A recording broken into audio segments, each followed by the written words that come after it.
The sleepy South Florida town of Vero Beach was home to a string of mysterious disappearances. We have 3 people that are missing, no suspects, no witnesses, and no leads. The perpetrators were family who shared a twisted fantasy. It seems that these two had a secret hidden perversion. Their sights set on snaring human prey. I did see something in the hunting styles that would later show up in their hunting of the victims. So what was motivating them to murder? If you believe evil spirits could get in people, there's certainly one in him. And were these killing cousins born to kill?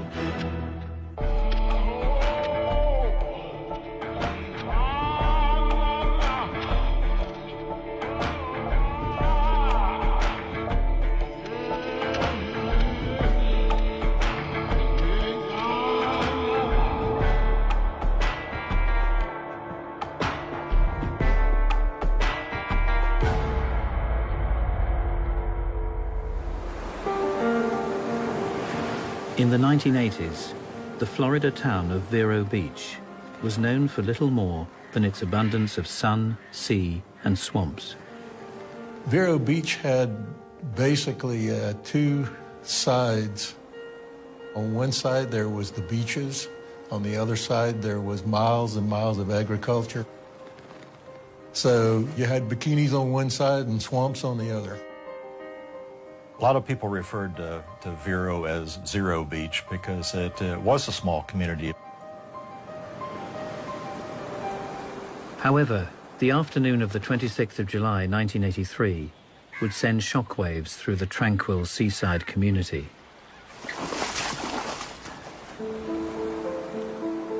Teenage friends Lynn Elliott and Reagan Martin were planning a day out. Lynn was a beautiful young woman, smart. She was getting ready to graduate from high school. She was passionate about her friends. She just had several nice friends, and they used to come by the house. Reagan was a new friend. They would have fun, and you could hear them laughing. We only lived 2 blocks from the beach, so they were over there almost every day. My son Brian and my son Jason and Lynn were over there, and we didn't worry about them then. You let them go, they come back, tell them when to come back, and that's it.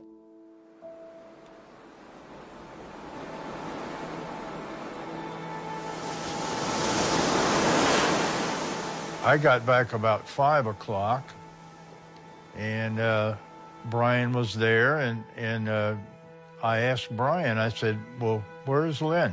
He says, well, she was at the beach with us, and she and Reagan were out there, standing out there hitchhiking, and I told them not to do it. The young girl's decision to hitch a ride gave Carl great cause for concern. And I said, well, I'm beginning to worry. It was like 5 o'clock then, you know. And I said, she should be home.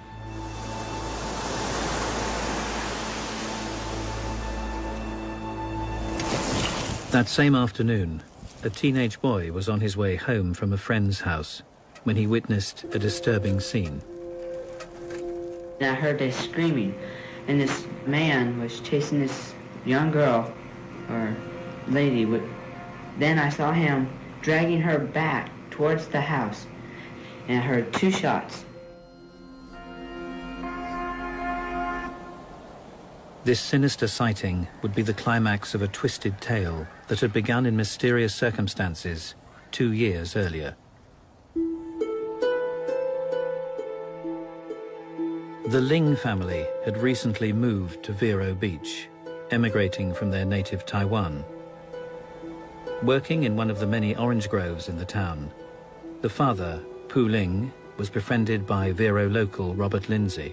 Pu Ling was just the kind of person that you couldn't help but like.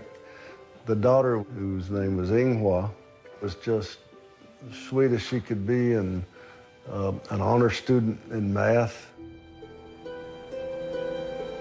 But on the 19th of February 1981, 17-year-old Inghua and her mother, Shang Huang, suddenly disappeared from their home. We contacted everybody that knew Pooling, and we had 20, 30 people, just friends and family out looking. But the problem was we really didn't know where to look. It was like a needle in a haystack. Detective Phil Redstone received a call alerting him to the troubling mystery. We did an inspection of the house and found all the personal property, purse of the mother located on a table just inside the door. A vacuum cleaner that was right inside the front door that was still plugged into the wall. Looked like someone was vacuuming the house at the time and left it right in the middle of the walk area. No signs of a struggle or any kind of anything disturbed in the house that was out of the ordinary. Frustratingly, Detective Redstone had very little evidence to work with. There wasn't another house within a mile of where they lived, so there was no witnesses at all that had seen anything. So as far as having any suspects, I mean, we were completely in the dark. Yet the Lings would not be the last women to vanish. The predator hunting women in Vero Beach had only just begun. In 1981, the disappearance of mother and daughter, Shang and Inghua Ling, would disturb the peace in the rural Florida town of Vero Beach. It really unnerved the community, and it just seemed unlikely that anything but foul play had happened. It gets frustrating as time goes by, and then you're having nothing to work on, and then you're kind of in the situation where, is this an isolated incident, or is something else going to happen? 6 months later, detectives' fears were realized as they faced another mystery. Judy K. Daly was a Fort Pierce resident who had grown up around here and had relocated out to California. So she was here visiting family. She had taken her 2 daughters to a nearby beach and dropped them off. It was real popular with teenagers. You know, it wasn't really a place that parents like to hang out. She went to a more secluded area of the beach to hang out by herself, and then she just disappeared.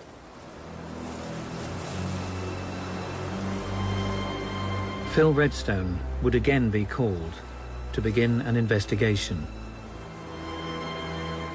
When the officers first arrived, they found the car parked over to the side by itself, no other vehicles in the park. The officers checked the vehicle to make sure that there was no occupants. Checked the beach area, see if there was anyone on the beach or anyone that might be a witness to Judy K. Daly being here. However, indications of foul play soon became apparent. No one had seen her. There was no evidence of any of her blankets, personal items, or anything else on the beach. Only the vehicle in the parking lot. We decided to take the vehicle into custody and impound the vehicle, and noticed when the vehicle had been altered to prevent it from being started. Working in the orange groves near the sites of both disappearances was David Gore, a 27-year-old local man who was watching the unfolding investigation with interest. David Gore was a native of the Vero Beach area. His parents, Alva and Velma, seemed to have a very normal childhood. He grew up with a sister. Father was a hard-working man, had a good reputation around town. David's father became a citrus manager in the citrus industry. At that point in time, there wasn't a whole lot to do between growing up in Vero Beach. Your family either got involved in the citrus industry or got involved in some kind of service industry. So David was quite familiar with the citrus groves and the swamps and the different areas of Vero Beach. While the Gore family were prominent members of the local community, their outward appearance disguised peculiar behaviors at home. His mother used to read the Bible to him all the time. Although it was strange how she did, She would set him on her lap when she had only thing she had on were her panties and bra, and she would read the Bible to him. As he grew older, David would form a powerful bond with his cousin, Fred Waterfield. They were first cousins, but they were more like brothers. They hung around a lot. He looked to Fred as a mentor and kind of mimicked a lot of his behavior. Phil Williams recalls the days he spent with Gore at high school. David was always a real laid-back type of person. And during those days, we did a lot of hunting. David knew all the good hunting areas. He knew all the areas where you could have a lot of undisturbed activities. In other words, there wasn't anybody going to catch you doing what you were doing. And David knew several isolated areas like that.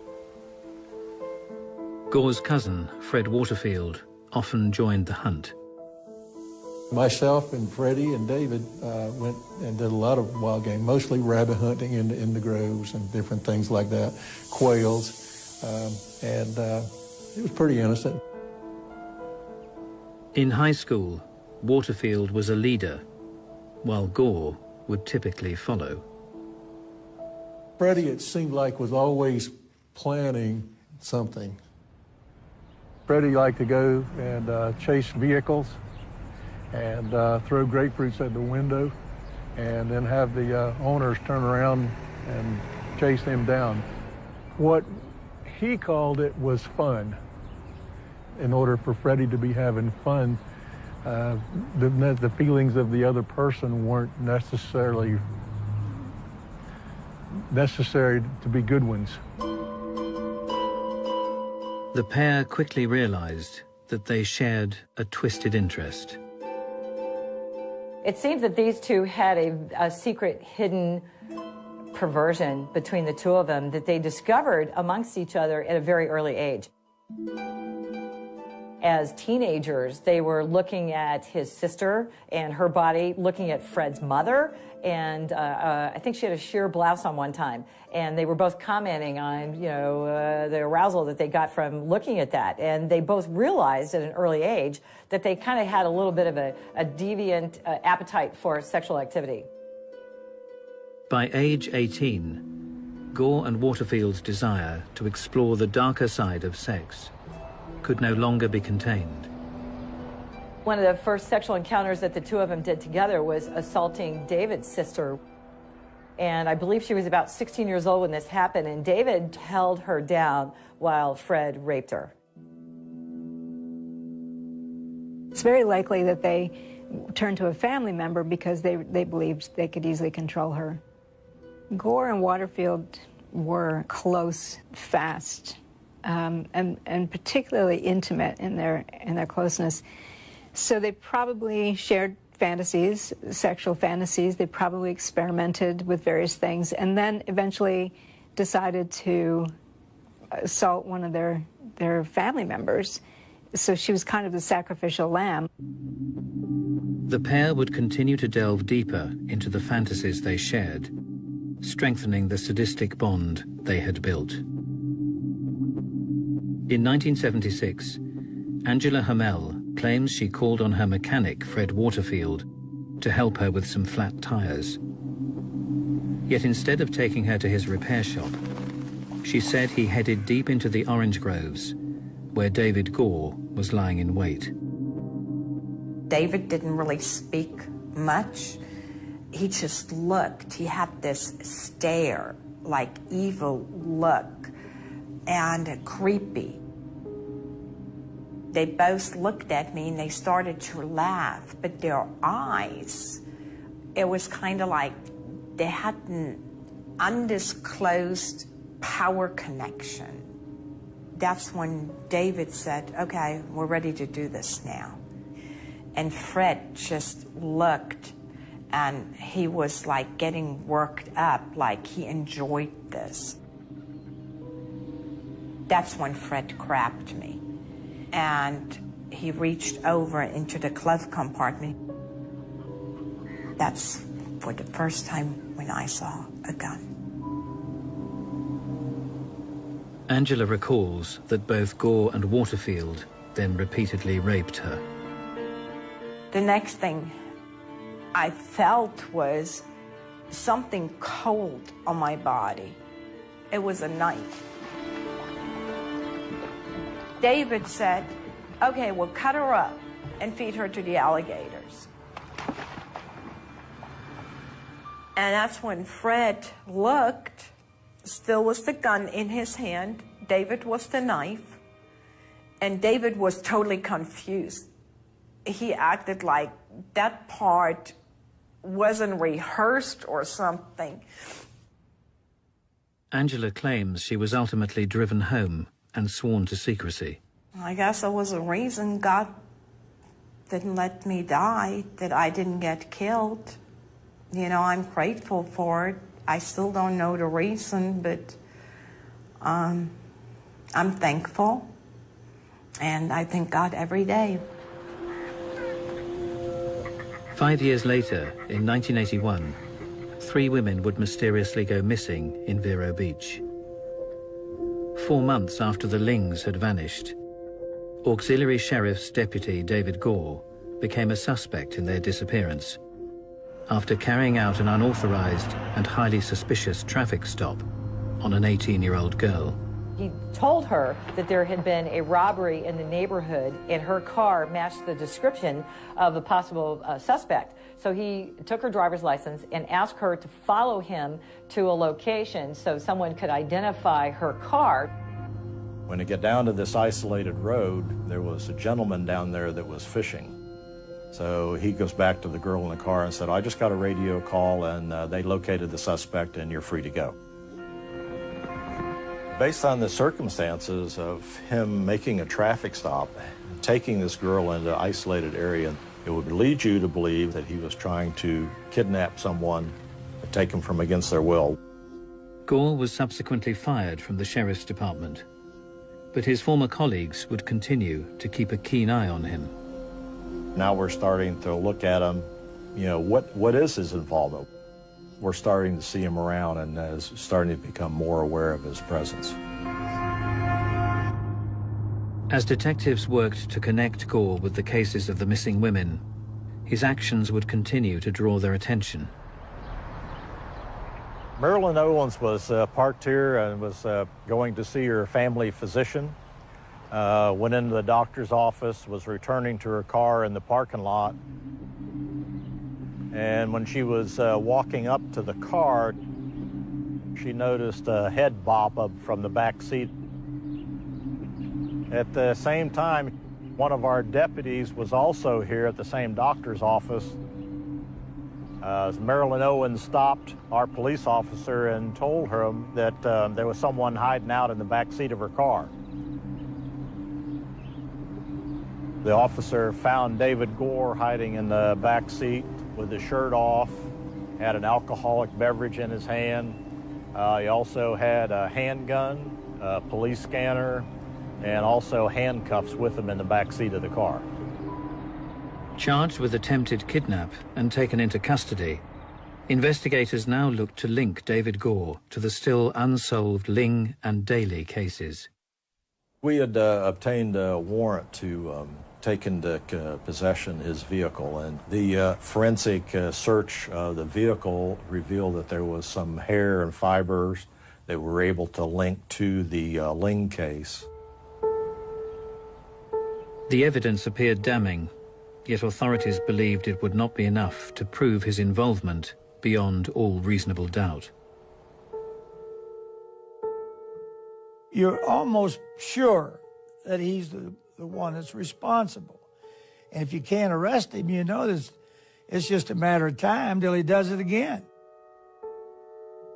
If you don't have the evidence, you can't just make up a case and just arrest him on suspicion. You need to be able to tie it all together.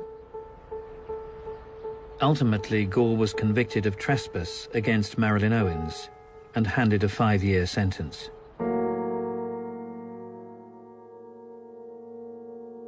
David Gore's difficulties in approaching the opposite sex had been evident since his days at high school.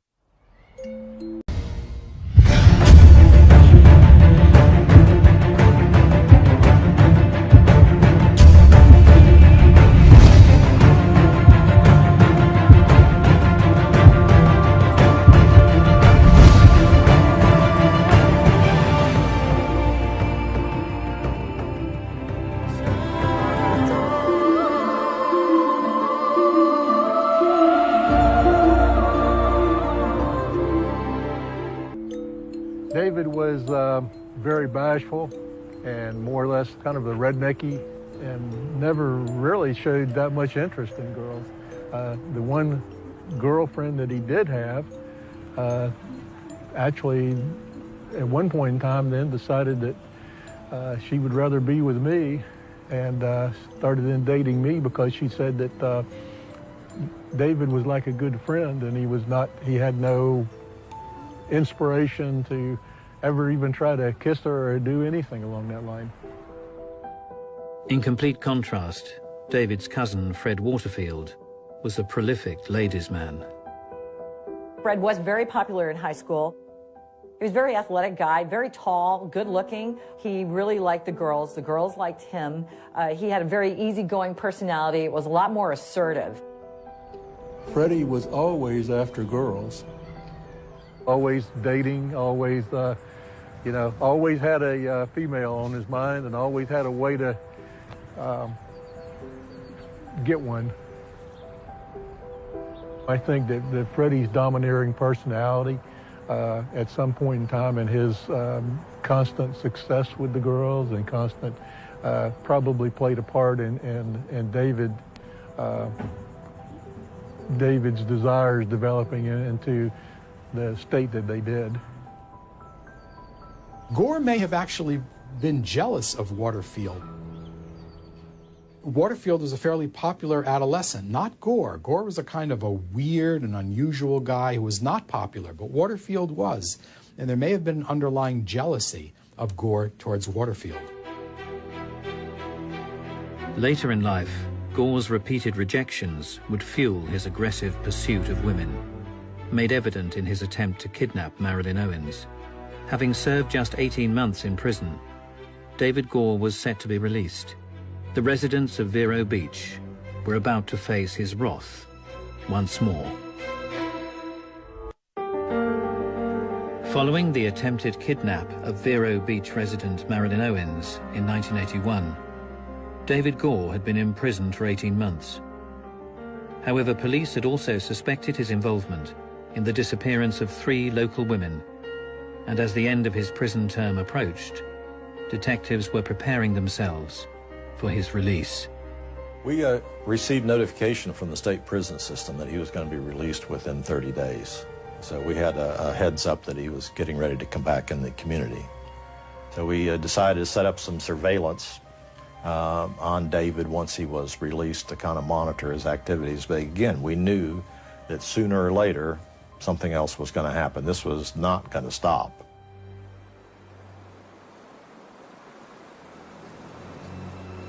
The afternoon of the 26th of July 1983, when Lynn Elliott and Reagan Martin failed to return home from the beach, Lynn's father grew increasingly worried. I talked to my son Brian and I says, she should be home.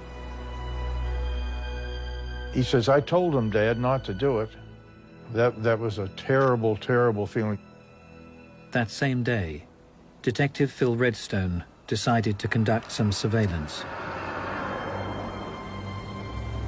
I just had this sudden urge that I needed to get out of the office and I needed to go by David Gore's house.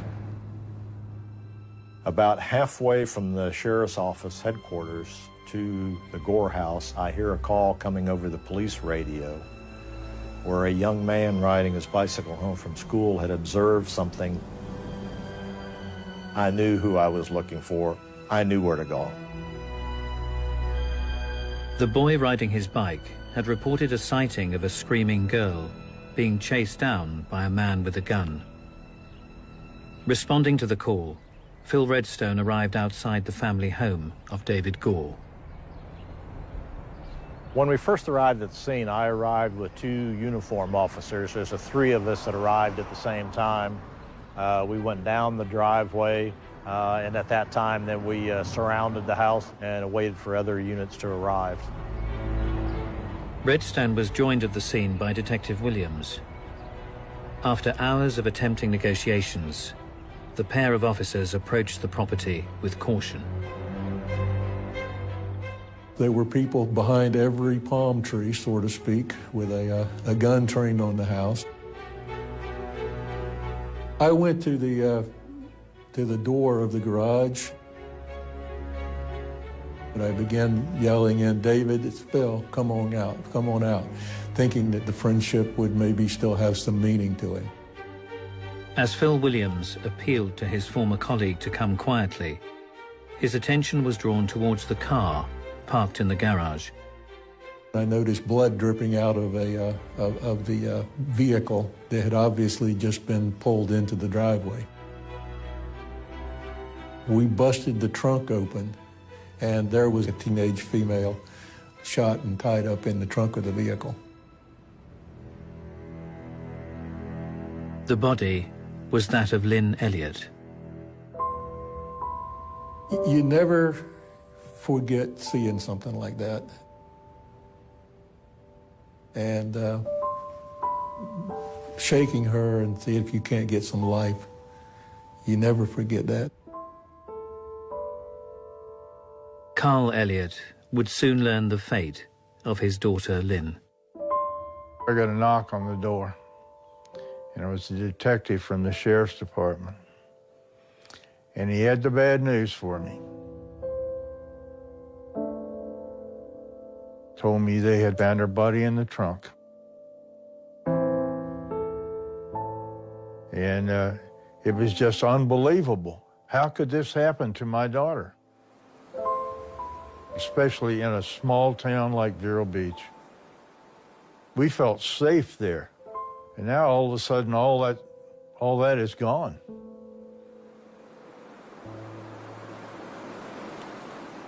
That was actually, for me, the first time I realized that David was not the David that I grew up with. He was a monster. And from there, the monster had to be stopped. As authorities closed in to make an arrest, they eventually found Gore hiding in the loft. To the surprise of authorities, he was not alone. I think he knew at that point there was no way out. We were lucky and we were able to secure a second victim. Gore's hostage was Reagan Martin, who had been hitchhiking from the beach with Lynn Elliott. When Reagan was rescued, she was hysterical. It was really difficult at first for her to tell them exactly what had happened, but she was able to piece it together. She said that they were taken to separate bedrooms and that Gore had raped the both of them. She said that she knew that Lynn was trying to escape. She heard the front door slam, and that's when she saw David run out of her room. And Lynn was running up that road the best she could, still being partially bound. David chasing her, and then he shot her about 3/4 the way up the driveway to the main road. And that's what the young man saw on his bicycle, was David chasing the girl and then hearing the gunshots.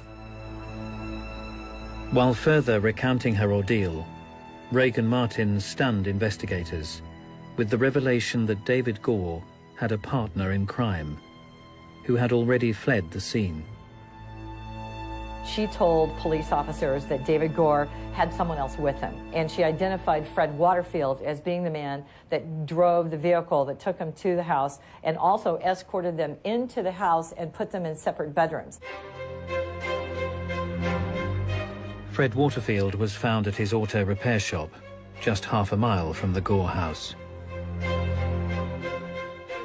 Phil Williams recalls his former classmate's behavior as he brought him in for questioning. During that ride, Freddie was almost visibly shaking and very, very nervous. And he became as though he was not there with me. He was focused on something he was thinking about very strongly. And as a matter of fact, looking down the roadway, he said, if that son of a bitch gets me in trouble, I'll kill him. At the sheriff's department, Reagan Martin picked both Gore and Waterfield out of a lineup, identifying them as her attackers. Under questioning, David Gore would come forward with further admissions of guilt, confessing to the unsolved murders of the Lings and Judy K. Daly, of which he had long been suspected. The details of his entrapment of the Lings unmasked David Gore as a cold-blooded predator. He had been stalking the teenage girl for a couple of weeks. He did surveillance on the house and found out that she was home alone for probably about 45 minutes. What David didn't know was that her mother now was coming into town for a holiday. When he went to the house, he went and used his police badge. He had told the mother and the daughter that he needed to take them into questioning to the police department about something that happened in the neighborhood, and then he had handcuffed them and put them in his truck. They were taken to a shack out in the Grove area that he had access to. He called Fred Waterfield, told them they had 2 women here, and they had the activity they were looking for the weekend. Gore would also explain how he disabled Judy Daly's car and then lay in wait before making his move. When she got in her car wouldn't start up. David said he got in his vehicle, drove over, showed him his badge, and said, you know, could he offer any assistance if her car was broke down? And he tried to start, it wouldn't start, so he offered her to give her a ride. And that's how he got her in the car. He pulls a gun on her, takes her out to the shack out in the Orange Groves west of town. This wasn't just snatching somebody. These were thought-through, planned abductions. Gore had a murder kit, brought it with him, and it shows the level of planning that was involved. These were not spontaneous, impulsive, spur-of-the-moment abductions and murders. They were done in a fairly sophisticated way. Gore claimed he was then joined by Waterfield while they carried out their crimes. Yet his apparent co-conspirator would strongly dispute the allegations. Fred Waterfield says that he was framed by David Gore, that he might have known about some of these things, but he never participated in the murders, and that David lied repeatedly to make him look like a perpetrator when, in fact, he was not. Shockingly, Gore went on to reveal 2 more slayings, claiming he and Waterfield had kidnapped and murdered teenage hitchhikers Barbara Bayer and Angelica LaValle. At this point in time, police knew that they had a stone-cold serial killer on their hands, of the likes they had never seen in this region before. As the trial approached, David Gore took authorities to the Groves where he had worked, promising to lead them to the bodies of his victims. I had ridden out there with Phil Rudstone, so we were in a particular area, and he had one of those metal probes in the ground, and he was probing around, and he hit something solid. So he took a brush and just brushed the dirt away. Looking at us was a set of teeth. The remains were that of Barbara Bayer. Over the following days, Gore would go on to disclose the gravesite locations of the other missing women. Initially in the Lings case, he said after they were murdered, he put them in 55-gallon drums, buried them. Judy K. Daly, he had dismembered her body, disposed again in another location in the Grove, part of her body. The other part of her body he disposed in the marshland out west of town. And Miss LaValle was disposed of in the marshland, same place as Judy K. Daly's body was dumped. I looked in his eyes while we were doing the digging, and I mean, I never saw a set of eyes like that. They looked like, I suppose, the eyes of the devil would look like. If you believe evil spirits could get in people, there's certainly one in him. Investigators would soon dig deeper into the minds of Gore and Waterfield, searching for an explanation behind the pair's desire for depravity. In 1983, David Gore and Fred Waterfield were arrested in connection with a string of mystery disappearances and brutal murders in the town of Vero Beach, Florida. While Waterfield pleaded his innocence, Gore confessed to the slayings of 6 women, and in the process revealed the cousins' M.O. David was the bad guy and Fred was the good guy. And Fred did most of the talking, and he would try to get the girls calm. But eventually, Gore would use his bad guy routine and get them to go where they wanted them to go. Have sex with them till a certain point, then they would kill them. Phil Williams believes parallels could be drawn between their practice of trapping their victims and the way they hunted game as youngsters. Freddie would once tell me that he'd rather hunt with me because I liked going after the game. David's hunting style was sort of boring. He would rather wait and for the game to come to him. What I was seeing at the Lynn Elliott abduction on the beach, that was Freddie's hunting style. What I was seeing waiting at the Ling house is David's hunting style. Most sexual murder individuals commit murder alone. These are very personal things. These are very private things. They do it solo. Sometimes because of that, you'll see 2 different patterns of behavior at the crime scene. One somewhat sophisticated and a less sophisticated pattern of behavior as well. Although Waterfield had barely been on the investigators' radar, Gore claimed his cousin was in fact the ringleader.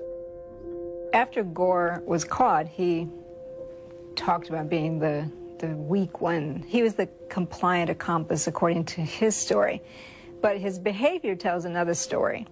The fact that he ended up becoming an auxiliary officer indicates more dominant personality right off the bat. So I believe that they were co-equal to some extent, but that Gore was truly a leader in the sadism. Despite gaining closure on these long unsolved cases, questions still remained about the origins of the cousins' evil. David Gore would look to his childhood to explain his desire for depravity. When he was a toddler, he fell into an ant bed and was bitten quite severely, particularly around his head and face. And they did have to rush him to the doctors for treatment. And he developed a very high temperature, and it burned his brain. And he was never quite right in the head after that. It seemed that he did change a bit after that incident, so that probably he did have some neurological damage that affected his ability to make moral choices, to inhibit his behavior, to be aggressive. I would say it's likely that that brain damage that he had was part of becoming a killer. And especially if you're in a team where the other guy wants to do it too, not only is your brain giving you permission, but you have a buddy who's also giving you permission. Phil Williams believes Fred Waterfield's apparent obsession with sex drove him to take women by force. Freddie was always after girls. Pretty much talked about girls all the time. Was always bragging about it and was always trying to find ways to have more conquest. I've often have felt from the beginning that Freddie probably inspired this whole thing in some way or shape or form. Stories would later emerge that suggested Gore's twisted desires may have had their beginnings in the fetishes he had once indulged in private. There were rumors that came out of David's first wife that he was into bondage. I had a theory later on that that was David's worst enemy, and that he was unable to express himself with a girl unless maybe she was tied up and gagged and had no personality to address him with. When combined, the fantasies of David Gore and Fred Waterfield would eventually prove to be the catalyst for their murder spree. If you have a couple of sadistic guys who hang out and get drunk, start talking about what they want to do to women, they probably made a pact that they were going to kind of live for each other, which is what it seemed like. That's a pretty volatile combination. So did David Gore and Fred Waterfield develop their taste in hunting human game? Or were they born with their murderous bond? In my opinion, I think this had happened over a long period of time, and the things we have in investigation, we have them involved in things going back 10 or 11 years before the time of that they were arrested in 1983, of being involved together. And again, the good guy and the bad guy, and the one would feed off the other.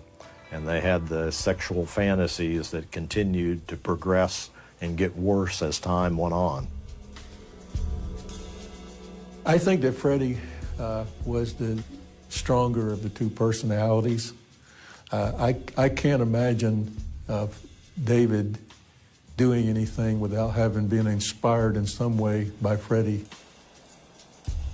I've always felt like that the two personalities together is what made up the elements necessary for those crimes to flourish and become fruitful.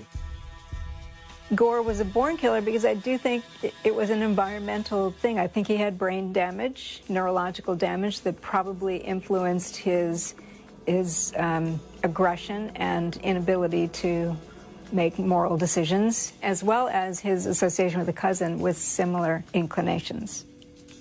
Fred Waterfield was the stronger personality of the two of them, and I do believe that he had the ability to influence David Gore's behavior and to plant ideas in his head. And perhaps it was where Fred learned this behavior, or maybe it was his environment, and he had these dark thoughts, and he knew he had Gore there to escalate it and turn it from fantasy to reality. At trial, Fred Waterfield continued to plead his innocence. However, faced with a positive identification by Reagan Martin and supporting physical evidence, he was eventually found guilty of the manslaughter of Lynn Elliott and the murders of Barbara Bayer and Angelica Lavallee. He would receive multiple life sentences. David Gore was sentenced to receive the death penalty.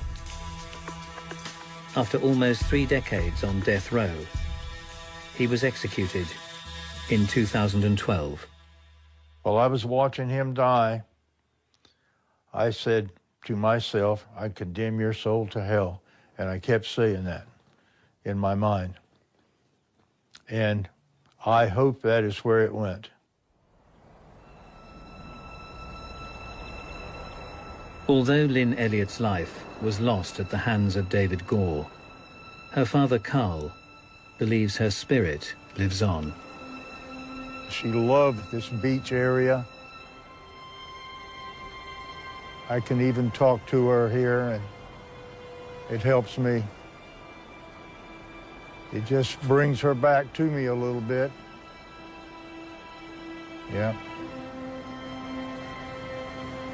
Yeah, we feel her presence here very much.